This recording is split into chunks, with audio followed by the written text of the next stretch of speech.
la miséricorde, la connaissance, la grâce et la paix vous soient multipliées par notre Dieu et notre Seigneur Jésus-Christ. Que la miséricorde, la connaissance, la grâce et la paix vous soient multipliées par notre Dieu et notre Seigneur Jésus-Christ.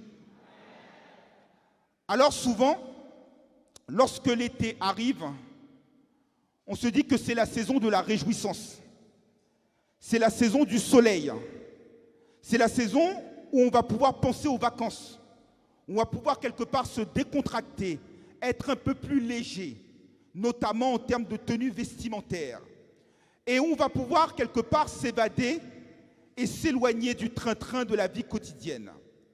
Cependant, cette année, lorsque l'on regarde la météo, on se demande s'il y a encore un été. Pour preuve, ce matin, dans la matinée du 8 août 2021, les températures n'étaient que de 17 degrés. Et même un grand journal national, un grand journal régional, Le Parisien, a posé en article de journal un intitulé disant « À quand l'été ?» Quand est-ce que l'été va venir? Et c'est vrai qu'on se demande si cette année on va avoir un été ou si au contraire on va être obligé de s'habiller comme si nous étions au mois de mars ou au mois d'avril. On sent une sorte de dérèglement. Et on se demande parfois si les choses ne tournent pas à l'envers, si concernant le temps dans lequel nous vivons, les saisons ne sont pas intercalées, interposées, si elles ne se chevauchent pas. S'il est vrai que la météo géographique, terrestre, est déréglée, sur le plan spirituel, Jésus nous interpelle. Et il avait notamment interpellé ses disciples en Luc 12, versets 54 à 56, en leur disant, après avoir renvoyé la foule, il leur dit, quand le vent souffle, quand il y a un nuage, vous savez qu'il va pleuvoir. Et c'est ce qui se passe. Lorsque le vent souffle du sud, il fait chaud. Et c'est ce qui arrive. Et il leur dit, hypocrite, comment pouvez-vous comprendre les signes du ciel et la terre et ne pouvez-vous pas comprendre les signes des temps? Spirituellement, l'Église a besoin de comprendre la saison spirituelle dans laquelle elle rentre. Et l'apôtre Paul, complétant ce que Jésus a dit en Romains 13, verset 11, a dit que nous savons dans quel temps nous sommes. C'est le temps de nous réveiller de notre sommeil, car le jour du salut est plus proche que le jour où nous avions cru. Autant, sur le plan de la saison, sur le plan de la météo, nous savons quel type de vêtements nous devons avoir, nous savons quel type de comportement nous devons avoir, nous savons où rechercher les températures les plus agréables pour nous-mêmes. Mais spirituellement, le chrétien a besoin de se positionner. Le chrétien a besoin de faire un choix. Le chrétien a besoin de comprendre où est-ce qu'il est et où il va. Autrement dit, le chrétien a besoin de se localiser spirituellement. Le chrétien a besoin de revêtir les armes de lumière. Le chrétien a besoin de revêtir l'esprit. Le chrétien a besoin de revêtir le Christ. Le chrétien a tout simplement besoin de retrouver son authenticité, eu égard au temps dans lequel nous vivons. Et c'est ce qui va faire l'objet de la lecture du jour tirée du second épître à Timothée, au chapitre 3, verset 1er. Lecture pour laquelle je vous demanderai, s'il vous plaît, de bien vouloir vous mettre debout à la gloire de Dieu. Ce matin, l'Esprit me dit que nous devons comprendre ce que nous sommes en train de lire. Donc, je voudrais que nous lisions tous ensemble ce verset, pour que vous puissiez, pour que je puisse, pour que nous puissions nous approprier la parole de Dieu. Sache que dans les derniers jours, il y aura des temps difficiles. Je répète, et encore une fois ensemble à la gloire de Dieu, sache que dans les derniers jours, il y aura des temps difficiles. Que le Seigneur donne bénir cette portion de l'Écriture pour l'édification commune de nos âmes. Je vous remercie. Vous pouvez vous asseoir.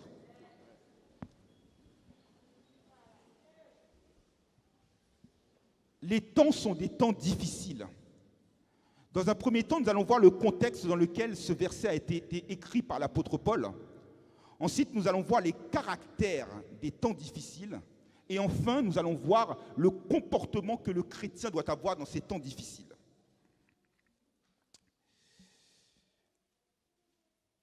Le texte du jour est tiré du second épître à Timothée. Et 1 Timothée, 2 Timothée et Tite sont ce que l'on appelle des épîtres pastorales. C'est-à-dire qu'à la différence des autres épîtres, telles que l'épître aux Romains, l'épître aux Corinthiens, l'épître aux Philippiens, aux Éphésiens, aux Galates et autres, l'épître à Timothée n'est pas destinée à une église ou à un groupe de croyants. L'épître à Timothée est destinée à un homme en particulier et qui a pour objet, qui a pour responsabilité de gérer une assemblée, de gérer une église.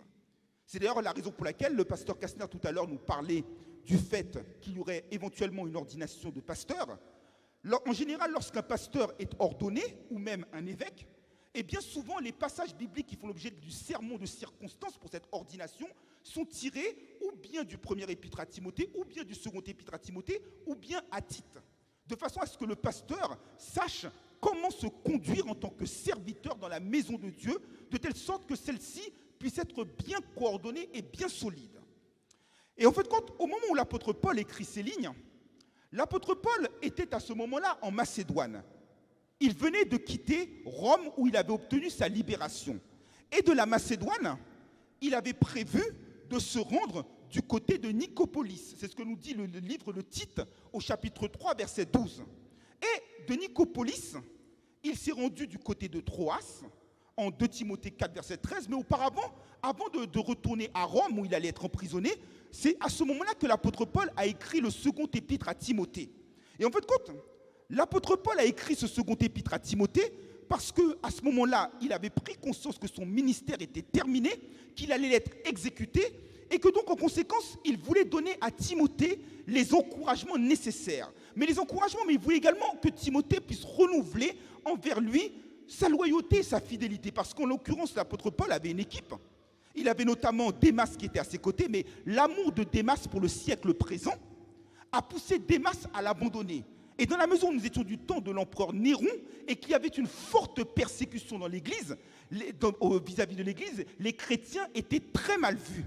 Et étant très mal vus, il était très malsain d'être du côté de l'apôtre Paul.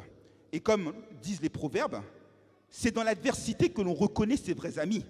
Et lorsque l'apôtre Paul a fait face à ces difficultés, Démas, par amour du siècle présent, nous dit 2 Timothée 4, verset 10, l'a complètement abandonné pour en quelque part retomber dans le monde. Et donc Paul va écrire cela à Timothée, non seulement pour s'assurer de la fermeté de la foi de Timothée, mais également pour s'assurer de la loyauté de Timothée envers lui.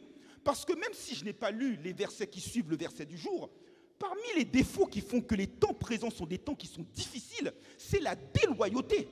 Et donc Paul va s'assurer auprès de Timothée que contrairement à Démas, il ne serait pas traître à son endroit, que contrairement à Démas, il ne serait pas déloyal à son endroit.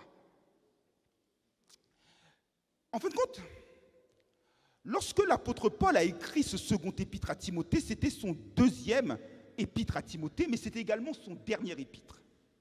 Et l'apôtre Paul va adresser cela à Timothée parce qu'au moment où Timothée exerce son ministère pastoral à Éphèse, eh bien, Timothée était jeune. Et un film qui a été diffusé dans les années 2004-2005, qui s'appelait Alexander, disait, parlant d'Alexandre le grand conquérant, qu'on ne devient pas leader, on ne naît pas leader, mais on le devient. Et donc, c'est au travers du temps qu'on forge son caractère et qu'on devient un leader. Et si vous me permettez cette comparaison, Timothée, c'est le Josué du Nouveau Testament. Parce que prendre en charge le peuple de Dieu, conduire le troupeau de Dieu, est une responsabilité écrasante. Et d'ailleurs, l'apôtre Paul ne s'y trompe pas, parce qu'en 1 Timothée 3, verset 2, il dit que si quelqu'un aspire à la charge d'évêque, pour démontrer la lourdeur de la responsabilité, la gravité de l'engagement, la gravité du serment, l'apôtre Paul parle de charge. Et à partir de là, il est vrai que lorsque l'on est jeune, il est parfois assez impressionnant du jour au lendemain de se retrouver devant le peuple de Dieu à devoir le conduire. Moïse lui-même avait tremblé en disant que Il n'avait pas le langage facile. Josué, après la mort de Moïse, également tremblait. Et que disait l'Éternel à Josué, lui parlant directement en Josué chapitre 1er? Il disait, fortifie-toi et bon courage, fortifie-toi et bon courage, fortifie-toi et bon courage.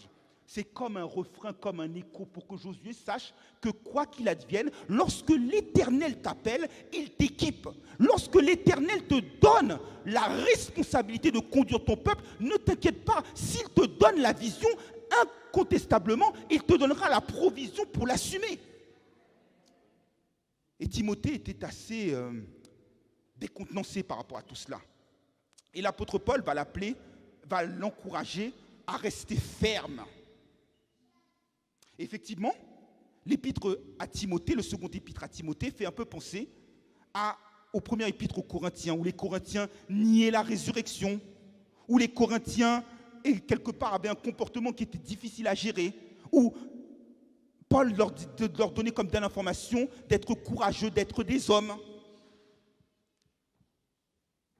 Et la manifestation également de l'esprit. Et parlant de l'esprit, l'apôtre Paul dit à Timothée, en 2 Timothée 1, verset 7, après lui avoir dit que le don qu'il a reçu de l'imposition des mains, qu'il doit ranimer la flamme du don pour lequel il a reçu une imposition des mains en présence de plusieurs témoins, en 2 Timothée 1, verset 7, il dit que tu n'as pas reçu un esprit de faiblesse, mais de force, de timidité, mais de force d'amour et de sagesse.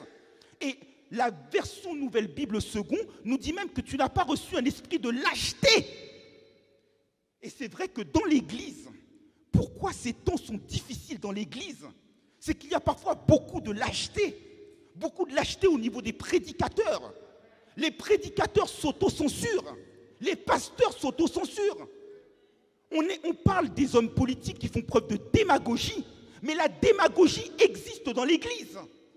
On ne veut plus parler de sujets brûlants, on ne veut plus parler de sujets qui sont le noyau dur de l'évangile, parce que je ne veux pas froisser le frère, je ne veux pas briser mon amitié avec le frère, je veux me complaire avec lui. Au lieu, de par mon ministère, d'être un rempart à son désordre, je m'en fais le complice.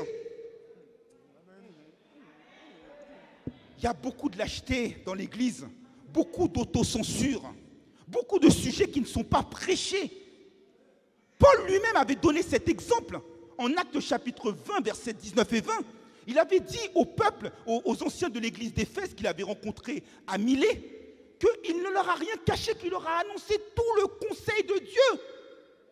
Aujourd'hui, dans le temps dans lequel nous sommes, on nous parle de la grâce, on nous parle de la délivrance, on nous parle du succès, on nous parle de la prospérité. Mais on ne parle pas du brisement, on ne parle pas de la repentance, on ne parle pas du changement, on ne parle pas de la conversion. Et nos églises dorment dans le péché parce que rien n'est prêché. L'essentiel n'est pas prêché. Il est temps que dans l'église de la fin, dans l'église des derniers jours, qu'il y ait des prédicateurs dérangeants. Nous avons besoin de ces prédicateurs dérangeants. Pas de prédicateurs complaisants. Jésus qui est le prédicateur suprême, choqué par ces paroles. Et même dans la synagogue, les uns et les autres s'énervaient.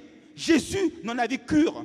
Il est temps que dans le monde spirituel, on ait des prédicateurs qui soient dans le quoi qu'il en coûte. Il faut du quoi qu'il en coûte sur le plan spirituel. Vous voyez, le gouvernement vous dit, écoutez, il y a le Covid, on va distribuer les aides quoi qu'il en coûte. Le vrai prédicateur, l'authentique prédicateur, c'est celui, Jean-Étienne, qui ne fait aucun cas de sa vie. Quoi qu'il en coûte, même s'il doit la perdre, il n'en fait aucun cas. Mais il y a trop de démagogie. Je veux que l'église soit remplie. Je connais tel fidèle qui va contribuer plus. Alors je ne vais pas parler de ses péchés. Je vais fermer les yeux. Trop de lâcheté. Et sachez bien une chose, mes frères et sœurs dans la foi. Apocalypse 21, verset 8 nous le dit. Les lâches n'hériteront point du royaume des cieux. Les lâches feront l'objet de la deuxième mort. Soyons des prédicateurs, et moi le premier, dérangeant. Il y a trop de tabous dans l'église. Et ça fait que les fidèles se vautrent dans le péché sans même en être conscients. Ils font n'importe quoi parce qu'ils ne sont pas enseignés.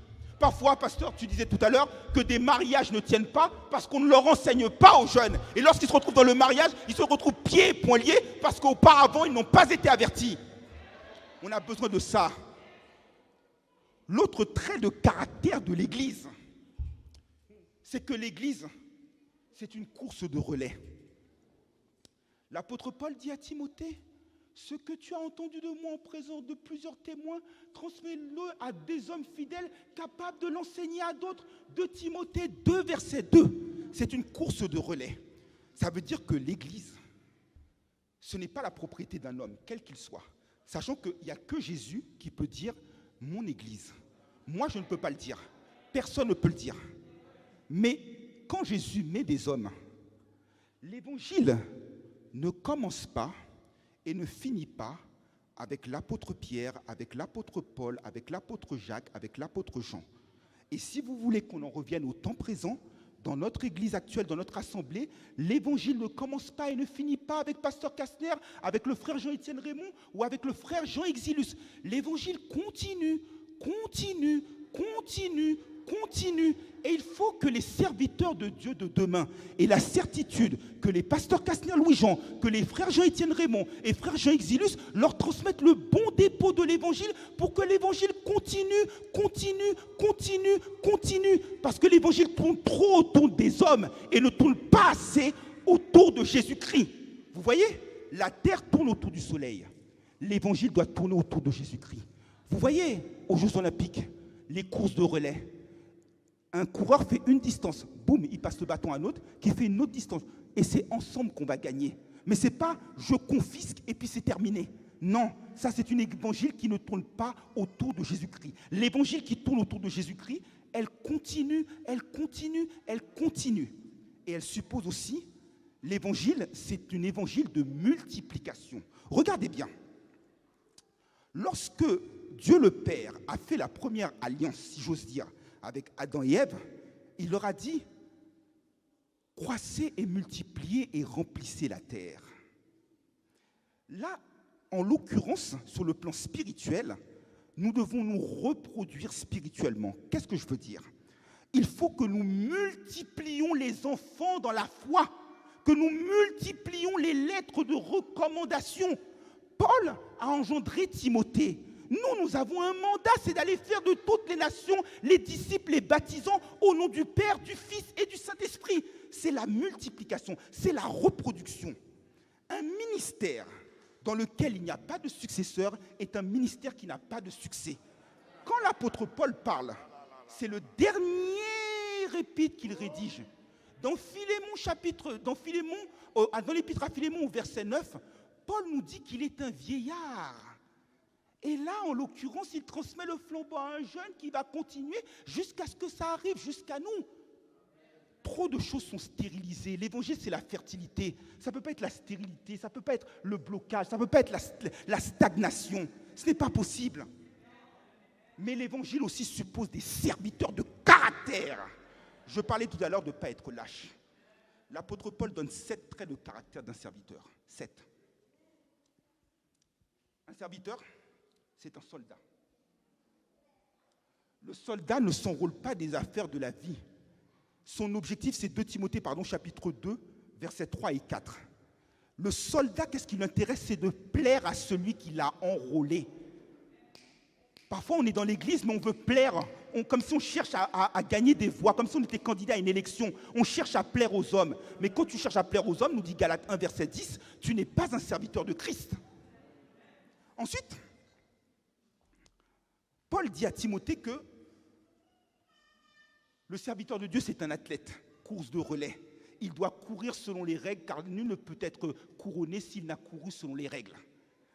Il va dire aussi à Timothée que le serviteur de Dieu, c'est la 3e illustration, est un laboureur.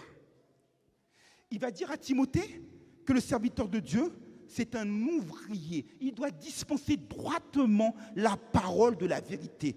Aujourd'hui, dans l'Église, on prêche beaucoup trop d'évangiles déformés. Il y a des choses que l'on cache parce que, comme je le disais tout à l'heure, on est dans le tabou. Le serviteur de Dieu, c'est un vase d'honneur. Et enfin, le serviteur de Dieu, c'est un esclave. Dès lors que le serviteur comprend ce qu'il fait, il est équipé et donc il est prêt à affronter les jours difficiles, les derniers jours. Et c'est ce qui va faire l'objet de la 2e partie de notre prédication. Sache que dans les derniers jours, il y aura des temps difficiles. Tout d'abord, il faut clarifier les choses. Les derniers jours, ce ne sont pas les derniers temps. Les derniers temps, c'est le fait que des fausses doctrines vont proliférer, vont grandir, vont progresser, vont s'affirmer. Les derniers jours, c'est en fin de compte le temps où la méchanceté de l'homme va s'affirmer au plus haut point. Et c'est une notion qui existe depuis l'Ancien Testament, notamment en Genèse 49, verset 1er, mais aussi et surtout en Ésaïe chapitre 2, verset 2, qui en fin de compte annonce le royaume messianique de Jésus-Christ. Mais dans le texte du jour, la notion de dernier jour qui nous intéresse, c'est celle du Nouveau Testament. En fin de compte, la notion de dernier jour comprend, en fin de compte, c'est une période qui est déterminée entre le jour où Jésus-Christ s'est fait homme et est venu sur terre et le jour où il y aura l'accomplissement de la fin. Autrement dit, aujourd'hui, mes frères et sœurs dans la foi, nous sommes dans les derniers jours. Et nous sommes encore d'autant plus dans les derniers jours que le temps est d'autant plus proche, comme je vous le disais tout à l'heure en introduction. Lorsque l'apôtre Pierre a prêché au jour de la Pentecôte, en Actes chapitre 2, verset 17, l'apôtre Pierre s'est inspiré du prophète Joël. Et le prophète Joël avait dit que dans les derniers jours, comme cela vous est affiché, l'Éternel a dit qu'il répandra son esprit sur toute chair. Vos jeunes gens prophétiseront et vos vieillards auront des songes. C'est, tu vois, pasteur, l'idée de la multiplication, l'idée de la prolifération. C'est-à-dire que dans les derniers jours, il y a le règne de l'esprit. Donc, c'est-à-dire que dans les derniers jours, Dieu nous équipe pour aller reprendre à Satan ce que Satan nous a volé. Et donc, étant dans ces derniers jours,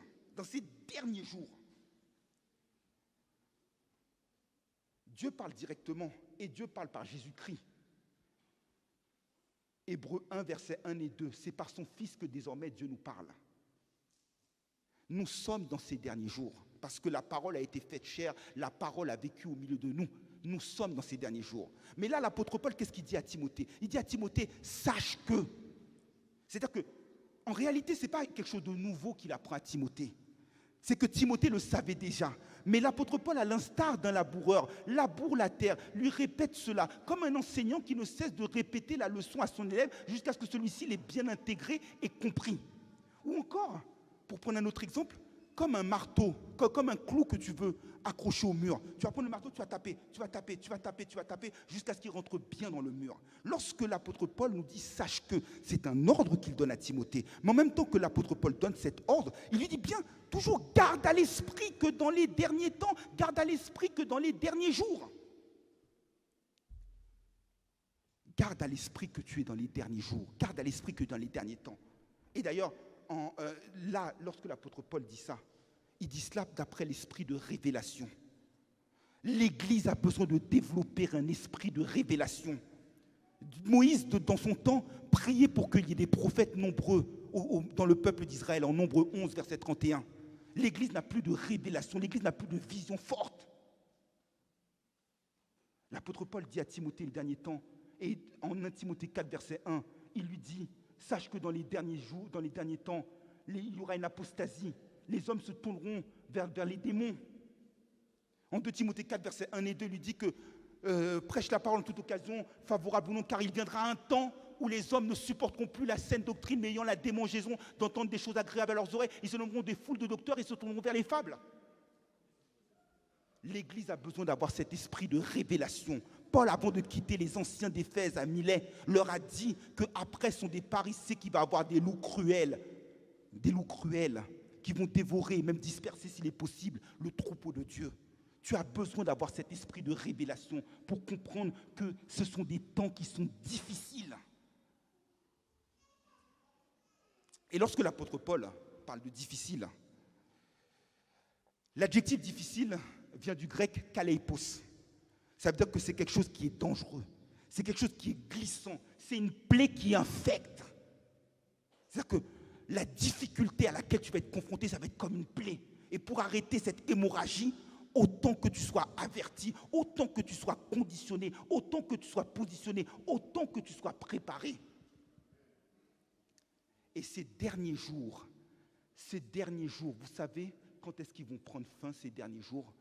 C'est lorsqu'aura lieu notre résurrection, pasteur. Jean 6, verset 54, lorsque nous prenons la Sainte Seine, celui qui croit en moi et qui demeure en moi, je le ressusciterai au dernier jour. Il faut comprendre dans les temps dans lesquels nous sommes. Et pour comprendre les temps dans lesquels nous sommes, il faut comprendre les traits de caractère. Malheureusement, je ne vais pas pouvoir rentrer dans le détail de chacun des défauts qui sont exposés par l'apôtre Paul dans les versets suivants. Mais il y a 18 vices que les hommes des derniers temps vont développer. Et tenez-vous bien. Souvent, quand on voit ce genre de choses, de vices qui sont proclamés, on pourrait dire que cela concerne les gens du dehors. C'est-à-dire que dans les derniers jours, il y aura des temps difficiles parce que les gens du dehors seront ceci ou cela.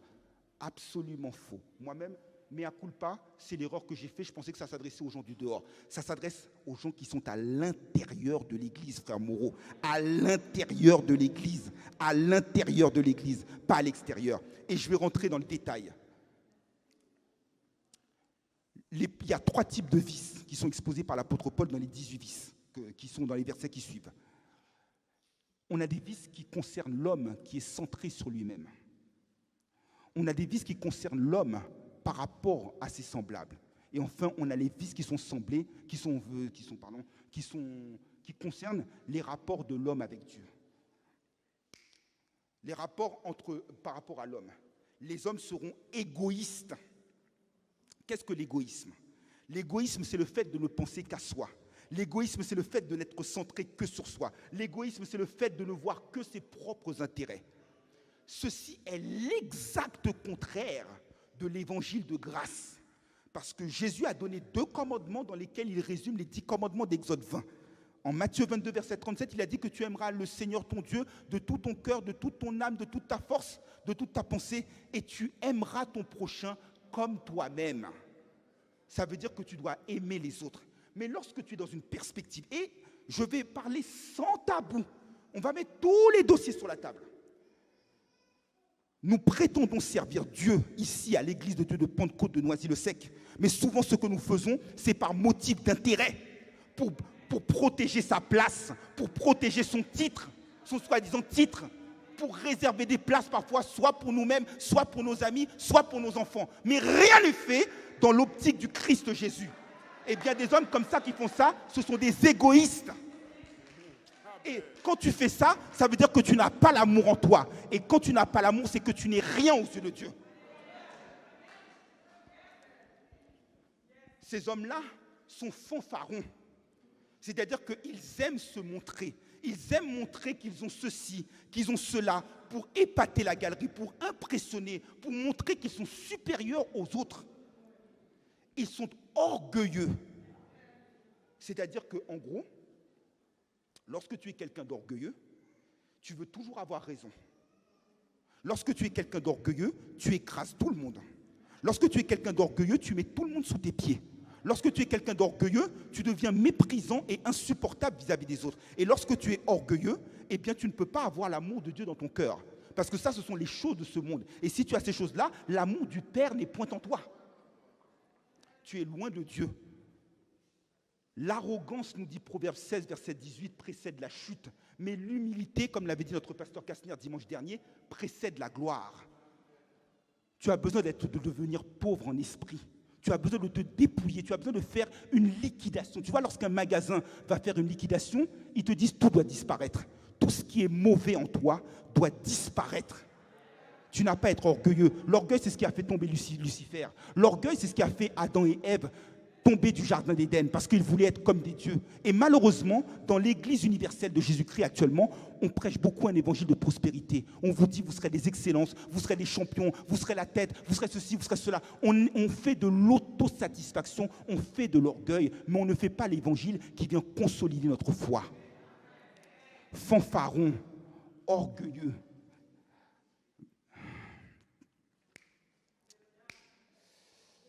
L'Esprit me parle ce que tu fais aussi vis-à-vis des autres qui montre que tu n'as pas l'amour. Tu es déloyal. Démas, 2 Timothée 4, verset 10. Tu es traître. Prenons le cas de ce qui s'est passé malheureusement dans notre pays avec le président Jovenel Moïse, sans rentrer dans les considérations, dans les détails. Qui peut croire un seul instant que le président d'Haïti n'a pas été assassiné sans les complicités de l'intérieur? C'est qu'il y avait des traîtres. C'est qu'il y avait des traîtres, des calomniateurs, Jean-Étienne. Tu portes des faux témoignages contre ton frère, tu le diffames, tu le salis sur les réseaux sociaux, tu lui colles une réputation qui ne correspond en rien à la réalité. Tu n'es pas de Dieu, tu es dans l'église mais tu n'es pas de Dieu. Tu es un blasphémateur. Ce n'est pas moi qui le dis, je ne vous insulte pas ce matin, loin s'en faut. C'est ce que dit le texte du jour, les versets qui suivent le texte du jour. Blasphémateur, je m'explique. Blasphémateur, c'est le fait d'insulter Dieu. Vous voyez, dans la législation française, notamment, il y avait eu un débat après les attentats de Charlie Hebdo. On avait dit que non, en droit français, un blasphème, ce n'est pas un délit. Donc on a le droit de blasphémer. Bon, que des païens fassent ça, un homme récoltera ce qu'il a semé parce qu'on ne se moque pas de Dieu. Mais dans l'Église, il y a des blasphémateurs. Et je vais vous expliquer comment. Je vous explique comment. Jacques 3, verset 9, nous dit que nous ne pouvons pas bénir le Seigneur Dieu avec notre propre bouche et maudire l'homme qui a été créé à son image. Lorsque tu maudis l'homme qui a été créé à l'image de Dieu, tu es un blasphémateur. Et je le dis d'autant plus ici, parce que c'est notre tradition, un mot qu'on utilise, pardonnez-moi, qu'on utilise souvent chez nous, qu'on appelle le mot madichon. On aime prononcer ça, d'accord? Quand tu fais ça, tu es un blasphémateur.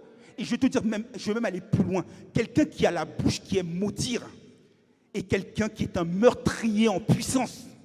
Et aucun meurtrier n'a la vie en lui-même. Tes parents avaient l'habitude de prononcer ce qu'on appelle le madichon. Toi, tu ne dois pas le faire, tu es converti. Ce n'est pas de ton niveau. Laisse ça de côté. Toi, ta bouche doit bénir. Elle ne doit pas maudire.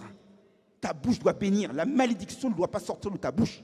Et je vais aller encore d'autant plus loin que Matthieu 12, verset 37 nous dit qu'au dernier jour, nous devrons rendre compte de toutes les paroles vaines que nous avons prononcées. Et je vais même encore aller encore plus loin. Le psaume 109 te dit que puisque tu aimes la malédiction, elle va retomber sur toi. Ça veut dire quoi? Ça veut dire qu'en gros, quand tu prononces des paroles de malédiction en tant que blasphémateur, c'est comme quand tu utilises une carte bleue à débit différé.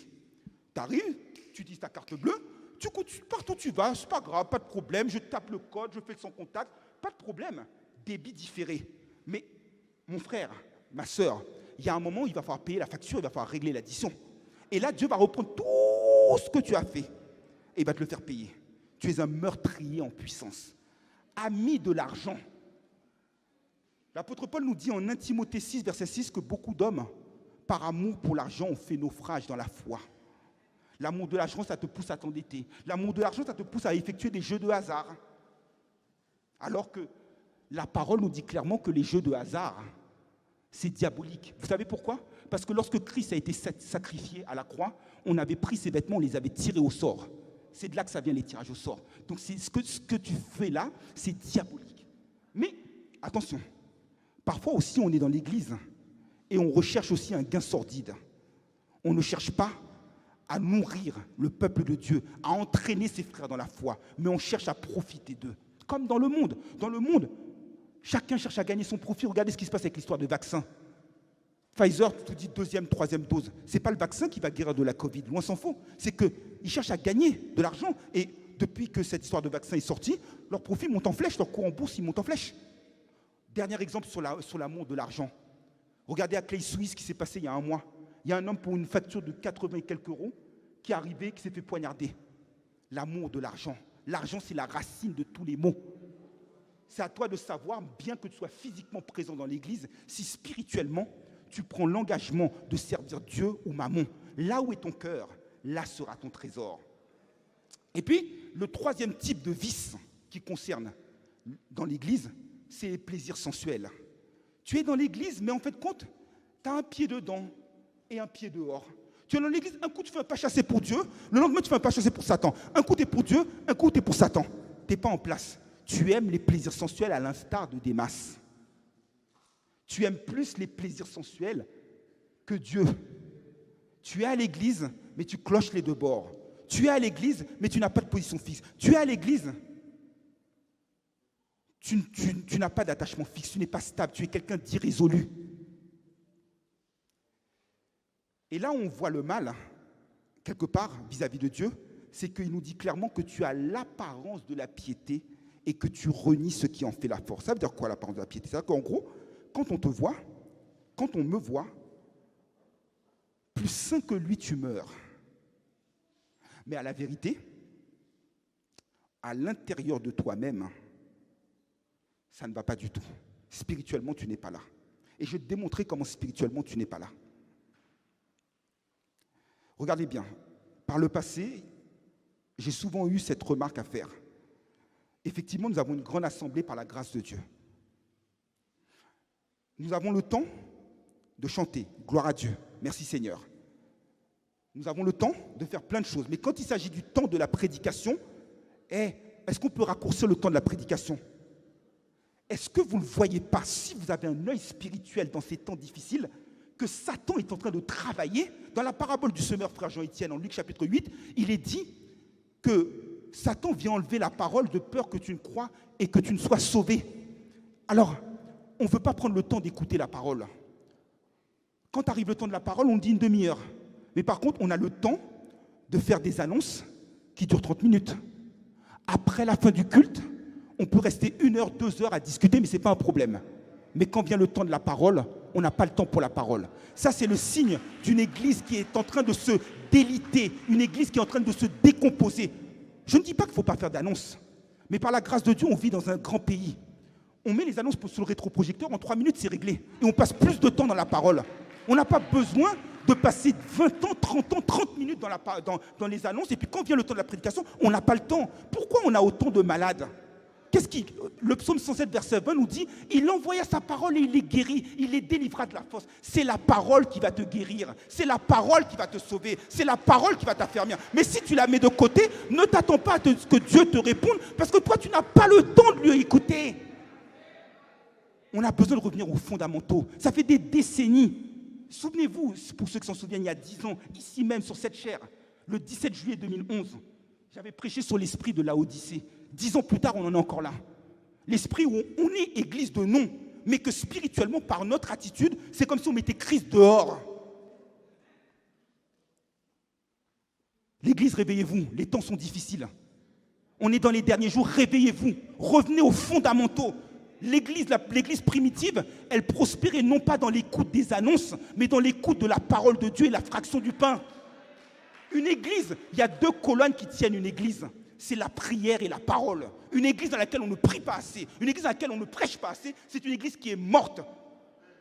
Si vous en voulez la preuve, Osée 4, verset 6, « Mon peuple meurt par manque de connaissance. » Il faut prêcher. Ce n'est pas les annonces qui vont nourrir ta foi, c'est la parole et rien d'autre.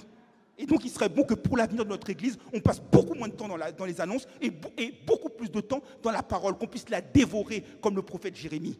Et l'ayant dévorée, et sachant qu'elle nous purifie, nous pouvons être prêts à affronter les temps difficiles. Et c'est ce qui va faire l'objet de la 3e et dernière partie de notre prédication.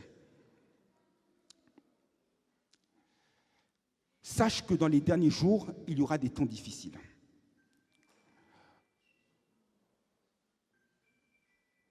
S'il vous plaît, par respect pour le Seigneur, le portable, s'il vous plaît. Merci. Soyez bénis. Lorsque l'apôtre Paul donne la liste des 18 vices, Paul termine et il dit à Timothée, éloigne-toi de ces gens-là. Sous-entendu, mets-toi à part. Hébreux 12, verset 14 nous dit que sans la paix et la sanctification, nul ne verra le Seigneur. Être saint, c'est quoi? C'est se mettre à part. Tu dois te mettre à part. Je vais t'expliquer quelque chose. Il y a des fréquentations, il y a des amitiés, il y a des liens que tu as qui font que spirituellement, tu ne progresseras jamais et que dans ta vie, tu vas faire du surplace. Je te donne un exemple. Prends un panier de bons fruits. Un panier de bons fruits. Mets une pomme pourrie dans ce panier, tu vas voir la pomme pourrie va pourrir tout le panier. La parole est claire à ce sujet. L'apôtre Paul vient de nous dire, éloigne-toi de ces gens-là. Mais en 2 Thessaloniciens 3, verset 6, il a dit de nous éloigner des frères qui vivent dans le désordre. En 1 Corinthiens 15, verset 33, il nous dit que les mauvaises compagnies corrompent les bonnes mœurs. Il y a des amitiés que tu as, ils vont te faire chuter dans ta foi. Et lorsque les temps difficiles vont t'arriver, tu vas être comme un Démas. Soyons comme l'homme du psaume 1er. L'homme du psaume 1er, comment il était? Il ne marchait pas sur le conseil des méchants, il ne s'arrêtait pas sur la voie des pécheurs, et il ne s'asseyait pas en compagnie des moqueurs. Dans les derniers jours, nous dit 2 Pierre 3, verset 3, il y aura des moqueurs. Qui sont tes amis? Dis-moi qui tu fréquentes, je te dirai qui tu es. Spirituellement, qui sont tes amis? Tu as des amis, tu ne peux pas être là. Écoute-moi bien. Tu prends ce qu'il y a de mal, tu dis que le mal est bien. Tu prends ce qu'il y a de bien, tu dis que le bien est mal. Ésaïe 5, verset 20. Tu comprends? Dans la mesure où tu es déconnecté, que tu es sur courant alternatif, tu en viens à confondre le bien et le mal. Tu en viens à être complaisant à l'égard du mal. Tu en viens à tolérer des vices, comme cela dit en Romains 1, verset 20 à 32, et qui fait que non seulement tu sais que celui qui le fait est coupable de le faire, mais en plus tu l'encourages. Tu deviens un facilitateur de péché. Ce que Dieu attend de toi ce matin, ce qu'il attend de toi, c'est que tu ne te conformes pas au siècle présent.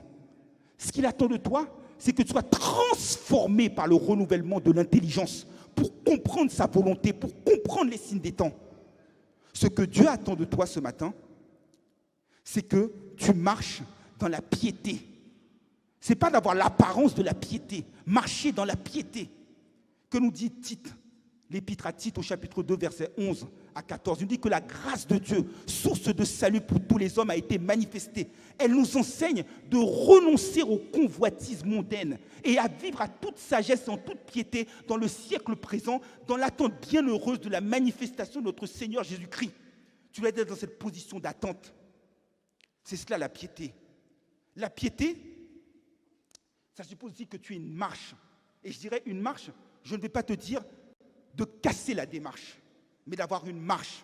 En l'occurrence, si vous me permettez cette illustration, le chrétien, c'est un peu comme dans Astérix, c'est un village gaulois qui résiste encore et toujours à l'envahisseur Jules César.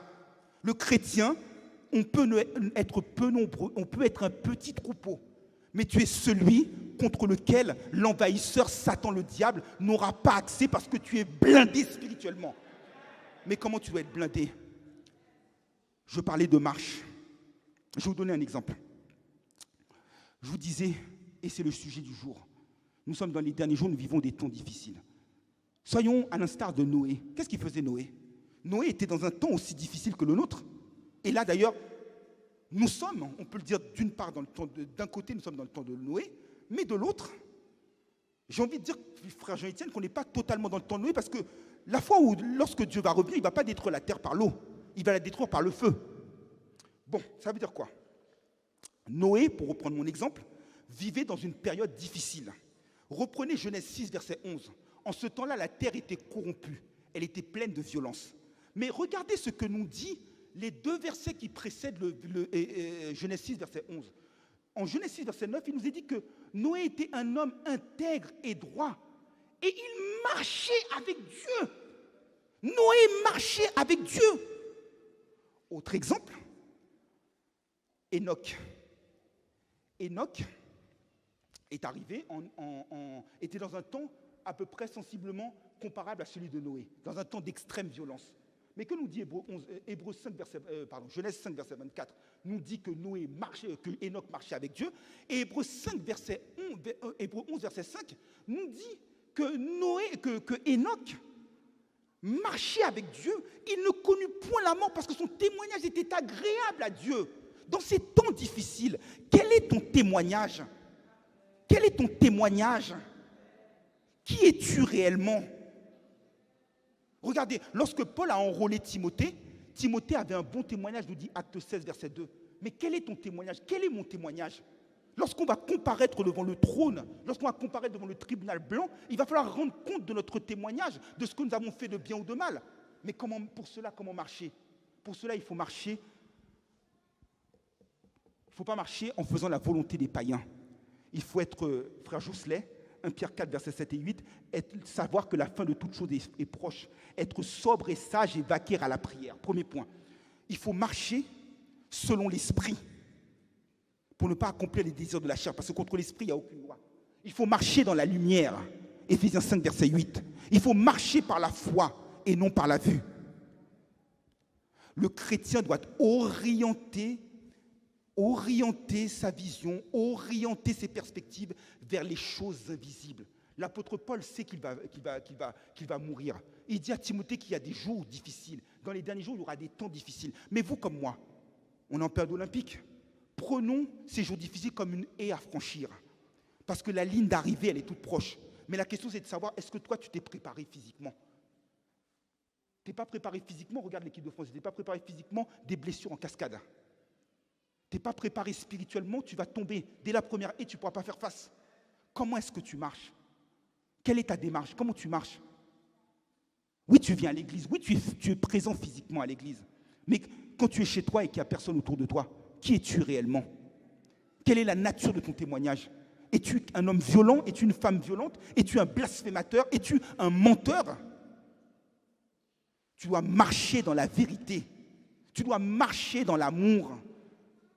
Là, le pasteur Kastner a fixé le thème de la convention, c'est sur l'amour. Éphésiens 5, versets 1 et 2 nous dit « Soyez des imitateurs de Dieu, marchez dans l'amour ».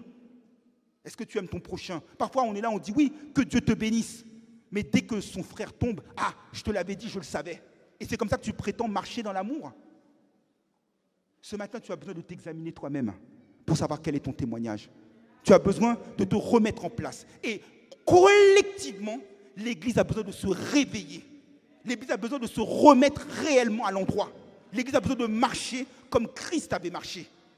Parce que la parole nous dit en 1 Jean 2, verset 6, que si quelqu'un demeure en lui, il doit marcher comme lui-même avait marché.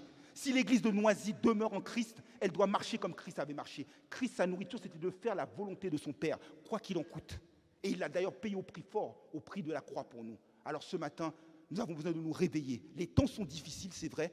Oui, nous sommes dans les derniers jours, mais justement, ça doit remplir notre cœur de foi, notre cœur de hardiesse pour pouvoir franchir avec joie cette dernière marche, cette marche qui va nous conduire vers le royaume.